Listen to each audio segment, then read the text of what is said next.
अभी जो machineries normally हम यूज करते हैं, जैसे कंस्ट्रक्शन साइट पे आपको मालूम है कि मटेरियल का मूवमेंट करना है, आपको पर्सन्स का भी मूवमेंट करना है, तो मटेरियल बहुत ज्यादा लगता है, इसलिए आपको अलग अलग लिफ्टिंग अप्लायंसेस और गियर मैकेनिज्म्स आपको यूज करने पड़ते हैं। तो जहाँ पे जो पुलिस है वो पुलिस का मैकेनिज्म भी यहाँ पे यूज करना पड़ता है आपको अलग अलग इक्विपमेंट्स में, या फिर गियर मैकेनिज्म भी यूज करना पड़ता है, या फिर जो हॉइस्ट रहती है, स्पेशली हम मटेरियल हॉइस्ट के बारे में बात करें तो ये हॉइस्ट अरेंजमेंट भी यहाँ पे हो सकती है। तो आपकी बिल्डिंग एग्जैक्टली कितनी बड़ी है उस हिसाब से ये अलग अलग रिक्वायरमेंट यहाँ पे हो सकती है। तो ये पुलिस के लिए आपको प्रॉपर सिलेक्शन पुलिस का करना, ये सबसे इम्पोर्टेंट बात है। उसके अलावा जो स्टील रोप्स या नायलॉन रोप्स यूज होते हैं नॉर्मली, तो स्टील और नायलॉन रोप दोनों यहाँ पे एक ही जगह यूज नहीं करना चाहिए। अगर आप स्टील रोप्स यूज कर रहे हैं और वो उसका नीड है तो आपको स्टील रोप ही यूज करना चाहिए। अगर आपको ग्रिप की जरूरत है, लोड कम है या वेट कम है, तो आप नायलॉन रोप्स यूज कर सकते हैं, तो उस हिसाब से आपको नायलॉन रोप यूज करना चाहिए। तो कॉम्बिनेशन यहाँ पे अवॉइड करना चाहिए, क्योंकि स्टील की प्रॉपर्टीज अलग है, नायलॉन की प्रॉपर्टीज अलग है, और प्रॉपर्टीज के बेसिस पे ही उसके एप्लीकेशंस भी अलग अलग है। उसके अलावा जो ग्रूज होते हैं वो ग्रूज यूनिफॉर्म होने चाहिए, या फिर जो रोप्स है, जो भी वायर्स या फाइबर्स आप यूज करते हैं वो रन फ्री होने चाहिए, वो कंटिन्यूअस होने चाहिए और यूनिफॉर्म होने चाहिए, सिंगल पीसी होनी चाहिए। उसके अलावा जो शीव्स या शाफ्ट या हुक्स या पिंस आप यूज करते हैं जो नॉर्मली लॉकिंग के साथ होता है, तो उसको कंटिन्यू बेसिस पे आपको चेक करना है। क्योंकि अगर आपने जिसका मैक्सिमम कैपेसिटी जो होता है उससे अगर ज्यादा कैपेसिटी पे उसको यूटिलाइज किया, या फिर जो उसका एक पर्टिकुलर टाइम इंटरवल रहता है उसके बाद में उसको ब्रेक देना चाहिए, या फिर कंटिन्यू बेसिस पे लुब्रिकेशन प्रोवाइड करना चाहिए, ये अगर आपने ठीक तरह से नहीं किया तो वहां पे वो रोप कट होने के चांसेस है, या फिर उसका जो कैपेसिटी वो रिड्यूस होने के चांसेस है। तो ये बहुत सारे एक्सीडेंट्स यहाँ पे हो सकते हैं अगर यहाँ पे आपने कंटिन्यू बेसिस पे उसको रिपेयर या मेंटेनेंस या ओवरऑलिंग अगर नहीं किया गया। उसके अलावा जो यूज होते हैं विंचेस, तो यहाँ पे विंचेस के लिए मेन प्रोविजन है SWL यानी कि सेफ वर्किंग लोड। तो ये गियर अरेंजमेंट के साथ होती है नॉर्मली, और यहाँ पे एक विंच स्टैंड होता है, तो ये विंच स्टैंड भी उसी हिसाब से आपको यूज करना है, जितना लोड आपको उठाना है और वहां पे कैरी करना है दूसरी जगह, तो उस हिसाब से वो विंच स्टैंड और विंच का कैपेसिटी आपको सेलेक्ट करना है। तो ये विंच स्टैंड जो रहेगा, ये इसका बेस जो है वो फर्म बेस होना चाहिए, क्योंकि आपको जो मटेरियल है उसको लिफ्ट करना है, तो जैसे मटेरियल लिफ्ट करेंगे तो उसका अपोजिट फोर्स जितना आएगा वो उसका बेस स्ट्रांग होना चाहिए। तो यहाँ पे उसका एंकरिंग जो होता है वो एंकरिंग भी प्रॉपर होना चाहिए, या फिर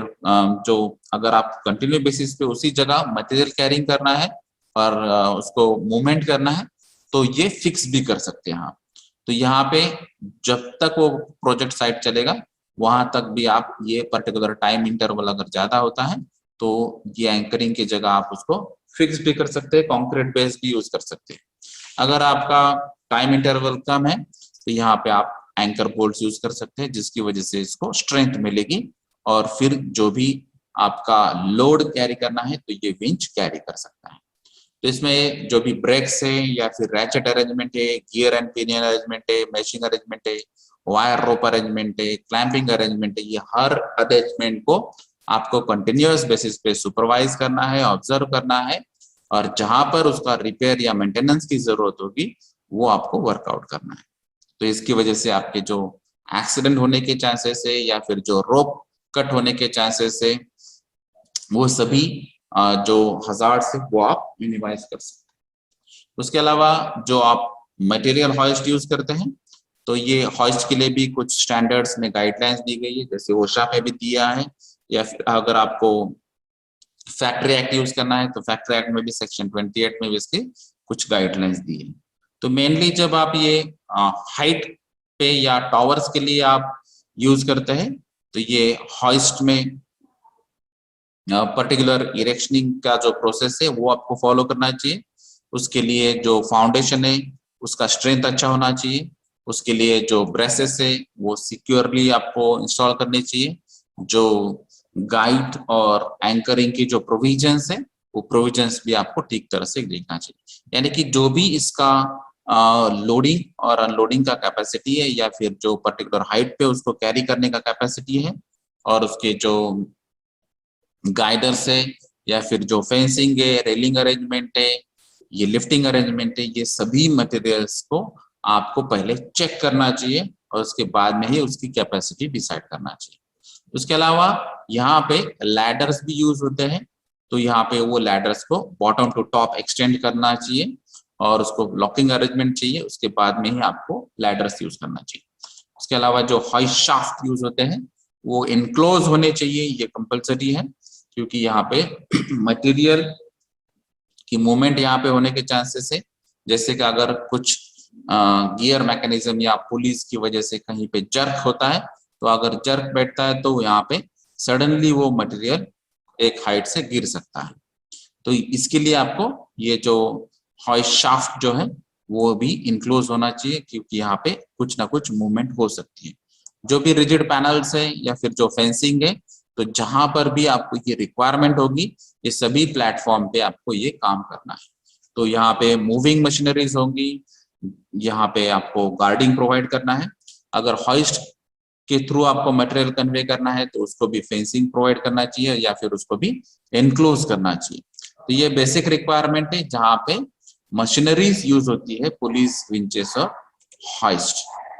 उसके अलावा जैसे अभी हमको मालूम है कि यहाँ पे अलग अलग हैंडलिंग इक्विपमेंट यूज हो सकते हैं, या फिर ट्रांसपोर्टेशन के लिए अलग अलग व्हीकल्स आपको यूज करना पड़ते हैं, या फिर अर्थ मूविंग ट्रांसपोर्टेशन व्हीकल्स भी स्पेसिफिकली होते हैं। तो ये सभी व्हीकल्स जब आप यूज करते हैं तो उसको उसके लिए भी आपको कुछ गाइडलाइंस फॉलो करने चाहिए। जैसे यहाँ पे जो भी आप इक्विपमेंट यूज करते हैं, हैंडलिंग इक्विपमेंट या मूविंग मशीनरीज, उसका डिजाइन अच्छी तरह से होना चाहिए। जैसे कि अगर आप फोर्क लिफ्ट यूज करते हैं तो फोर्क लिफ्ट का जो कैपेसिटी है वहां पे आप यूज कर सकते हैं नहीं, उस हिसाब से आपको डिजाइन करना पड़ेगा। उसका जो मटेरियल है वो अच्छी क्वालिटी का होना चाहिए। जैसे हम नॉर्मल स्टील बार्स यूज करते हैं, माइल्ड स्टील यूज करते हैं, उसका थिकनेस या उसका जो प्रॉपर्टी है, जैसे हार्डनेस होता है, टफनेस होता है, फ्लेक्सिबिलिटी होता है,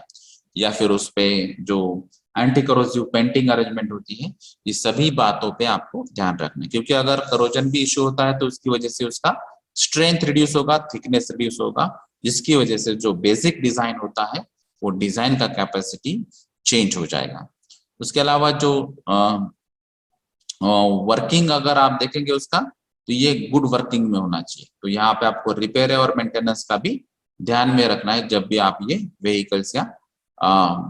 इक्विपमेंट यूज करते हैं। जो भी एर्गोनॉमिक्स आप फॉलो कर सकते हैं या फिर जो भी सेफ्टी प्रैक्टिसेस आप फॉलो कर सकते हैं वो भी फॉलो करनी। जैसे अगर आप कंटिन्यू बेसिस पे ये हेवी इक्विपमेंट्स या मूविंग मशीनरीज यूज करते होंगे तो आपका जो सिटिंग अरेंजमेंट है या फिर जो आपका गेस्चर पोस्चर अरेंजमेंट होगा तो वो एर्गोनॉमिकली डिजाइन होना चाहिए, जिसकी वजह से आप कंफर्टेबली वहां पे काम कर सके। और जो भी आपको अलग अलग लोकेशंस पे आपको ध्यान रखना पड़ता है जब भी आप मूवमेंट करते हैं, जैसे स्पेशली आप जब रिवर्स में मूवमेंट करते हैं तो तभी आपको इजीली जो बैक एरिया है वो आपको क्लियर होना चाहिए और इस हिसाब से एर्गोनॉमिक डिजाइन भी होना चाहिए। तो जहां पर भी पॉसिबल है, जैसे कि हमने बताया था कि यहाँ पे कुछ साइंस या पोस्टर्स या कुछ ऐसे सिंबल्स यूज करना चाहिए जिसकी वजह से आपको पता चले, या फिर कुछ साउंड और एलईडी सिस्टम्स भी यूज करना चाहिए जिसकी वजह से पता चले यहाँ पे हेवी मशीनरीज यूज होता है और ये रिवर्स में आ रहा है, या फिर वहां पे सिग्नलर अरेंजमेंट भी होनी चाहिए। तो अगर सिग्नलर्स होते हैं तो मेनली यहाँ पे बहुत सारे ऐसे स्पेसेस होते हैं या प्लेसेस होते हैं जहाँ पे जिसको हम ब्लाइंड जोन कहते हैं, यानी कि जब भी वो मशीनरी या इक्विपमेंट मूवमेंट होता है तो उसको 100% यानी कि 360 डिग्री नहीं दिखाई देता है। तो मैक्सिमम केस में आपके 270 डिग्री तक ही विजन होता है, उसके अलावा जो रिमेनिंग पॉइंट्स है तो वहां पे विजन नहीं होता। इसीलिए आपको सिग्नलर की जरूरत होती है या फिर अटेंडेंट की जरूरत होती है जो आपको गाइड कर सके। तो अगर आपके ऐसे कुछ वर्कर्स हैं जो आपको इजीली गाइड कर सकते हैं तो उनको भी यहाँ पे रखना चाहिए मूवमेंट के लिए। तो यहाँ पे जो भी ड्राइवर्स रहेंगे उनको स्पेशली कंस्ट्रक्शन साइट के लिए ट्रेनिंग स्पेशली देना चाहिए, उनका रेगुलर बेसिस पे मेडिकली एग्जामिनेशन होना चाहिए, और वो फिजिकली फिट है या नहीं वो फिटनेस टेस्ट थ्रू भी आपको रेगुलर बेसिस पे उसको चेक करना चाहिए। और नॉर्मली जो लाइसेंस होते हैं वो सभी लाइसेंस 18 ईयर्स या 21 ईयर्स प्लस के बाद में ही दिए जाते हैं, इसीलिए विदाउट लाइसेंस या 18 बिलो 18 को आपको अलाउ नहीं करना चाहिए मूवमेंट करने के। उसके अलावा जो कॉम्पिटेंट पर्सन या एक्सपर्ट पर्सन रहता है, जैसे अभी हमने बात की थी सिग्नलर की, तो सिग्नल्स क्या होने चाहिए, उसके स्टैंडर्ड सिग्नल्स हमको यूज क्या करना चाहिए, क्योंकि यहाँ पे नॉइज ज्यादा होता है, व्हीकल का मूवमेंट जब भी करते हैं वहां पर भी मैक्सिमम केस में डीजल इंजिन होते हैं, वहां पर भी नॉइज ज्यादा जनरेट होता है, जिसकी वजह से आपको कम्युनिकेशन में प्रॉब्लम आता है। तो यहाँ पे आपको कुछ सिग्नल्स या साइंस यूज करना चाहिए, और ये जो ट्रेन सिग्नलर रहेंगे वो उसी लोगों को यहाँ पे परमिशन देना चाहिए।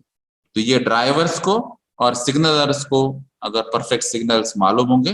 तो थोड़ा कम्युनिकेशन सिंपल हो जाएगा, और ये जो इक्विपमेंट या मशीनरीज के जो मूवमेंट है वो सेफर साइड हो जाती है। तो यहाँ पे ये ऑथराइज सिग्नलर को ही आपको अलाउ करना चाहिए, स्पेशली जब हम रिवर्स में ये मूविंग इक्विपमेंट या मशीनरीज यूज करते हैं। तो यहाँ पे जो भी वेदर कंडीशन होगी या डस्ट कंडीशन होगी, या फिर जो लोड्स आप लिफ्ट करने जा रहे हैं या फिर कैरी करने जा रहे हैं या फिर आप मूवमेंट करने जा रहे हैं, तो ये सभी एक्टिविटीज के टाइम में आपको प्रोटेक्शन मिलना चाहिए और एक्सीडेंट्स अवॉइड करना चाहिए, उस पर आपको मेन फोकस करना चाहिए। इसके अलावा जो बूम जो यूज होती है, तो अगर आप यूज नहीं कर रहे वो हेवी मशीनरी से इक्विपमेंट, तो यहाँ पे ट्रैवल की डायरेक्शन में उसका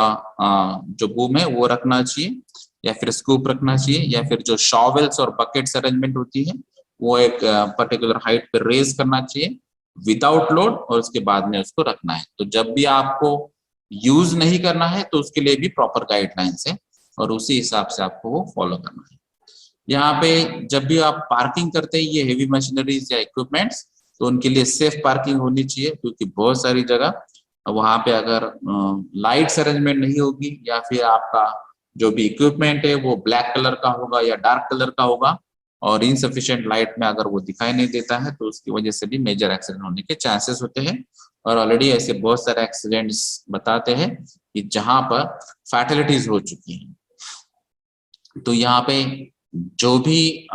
व्हीकल पार्किंग जोन होगा या मटेरियल स्टैकिंग अरेंजमेंट्स होंगी, तो ये सभी जगह आपको रेस्ट या स्लीप करने के लिए यहाँ पे अलाउ नहीं होगा, क्योंकि यहाँ पर ऐसे भी एक्सीडेंट हो चुके हैं जब भी आप लोडिंग अनलोडिंग एक्टिविटीज होती है या फिर व्हीकल की मूवमेंट्स होती है, स्पेशली अगर आप नाइट में मूवमेंट करेंगे तो यहाँ पर फैटलिटी होने के चांसेस है, और ऑलरेडी ऐसे बहुत सारी फैटलिटीज हो चुकी है। यहाँ पे कंटेनर्स का लोड अनलोड हुआ है, या फिर जो हेवी मेटल्स या जो अर्थ है या फिर रॉक्स है उनका लोडिंग अनलोडिंग हो चुका है, जिसकी वजह से यहाँ पे फैटलिटीज हो गई। या फिर जो व्हीकल्स होते हैं, तो ये व्हीकल का जब मूवमेंट होता है और एक्सीडेंट होता है, तो ये बहुत हेवी व्हीकल्स होते हैं जिनकी वजह से एक्सीडेंट के चांसेस यहाँ पे फैटलिटीज में कन्वर्ट होने के ज्यादा होते हैं। तो इसीलिए आपको ये जब भी आप इक्विपमेंट यूज करते हैं या फिर जो हेवी मशीनरीज यूज करते हैं, तो उसके लिए स्पेशली आपको जो अटेंडेंट रहेगा या सिग्नलर रहेगा तभी आपको इसका मूवमेंट करना है। तो ये बहुत सारे अलग अलग सिंबल्स नॉर्मली कंस्ट्रक्शन साइट पे यूज होते हैं, जिसकी वजह से आप थर्ड पर्सन रहेंगे या फिर कंस्ट्रक्शन साइट पे आप कभी कभार ही काम करते होंगे, तो उन लोगों के लिए सबसे अच्छा है। जैसे यहाँ पे कंस्ट्रक्शन साइट कीप आउट, या फिर safety helmets must be worn in this area, या फिर डेंजर कीप आउट, या डेंजर ऑफ डेथ, या डेंजर डीप एक्सकेवेशन, या do not ride on hoist. जैसे कि यहाँ पे मटेरियल की हॉइस्ट या मटेरियल की लिफ्ट है तो वो पर्सन के लिए नहीं है, या फिर जो भी ऑयल आपको जहां पर ऐसे कुछ अरेंजमेंट्स रहती है जहाँ पे गियर पुलिस अरेंजमेंट होगी, तो वहां पे ऑयल या ग्रीसिंग नहीं चलता है लुब्रिकेशन के लिए, तो वहां पर डू नॉट ऑयल और क्लीन व्हेन इन यूज, ये सिंबल्स यूज कर सकते हैं आप। या फिर जहां पे इलेक्ट्रिकल हजार्ड्स के चांसेस है तो वहां पे डू नॉट टच यूज कर सकते हैं। जहां पे आपका जो ग्राउंड है वो अगर स्ट्रेंथ वाला नहीं रहेगा वहां पर आपको फोर्क लिफ्ट या हेवी मशीनरीज अलाउ नहीं करना चाहिए, उसके लिए भी आप साइंस यूज कर सकते हैं। जैसे यहाँ पे कुछ स्टैंडर्ड प्रैक्टिसेस में रेड कलर अगर यूज होता है तो वो डू नॉट के लिए यूज होता है, ब्लू कलर यूज होता है तो यू मस्ट के लिए होता है, ग्रीन नॉर्मल येलो कलर जो होता है वार्निंग के लिए यूज होता है, और जो ग्रीन कलर यूज होता है वो सेफ कंडीशंस के लिए यूज होता है। और जहां पर प्योरली रेड और ब्लॉक यूज होता है तो वो फायर इक्विपमेंट्स के लिए यूज होता है। तो ऐसे अलग अलग स्टैंडर्ड्स या कलर कोड्स या आई स्टैंडर्ड्स भी आप फॉलो कर सकते हैं, या ओशा स्टैंडर्ड भी फॉलो कर सकते हैं, और इसके बेसिस पे आपको ये जो साइंस और सिंबल्स की वजह से आपके जो हजार्ड्स हैं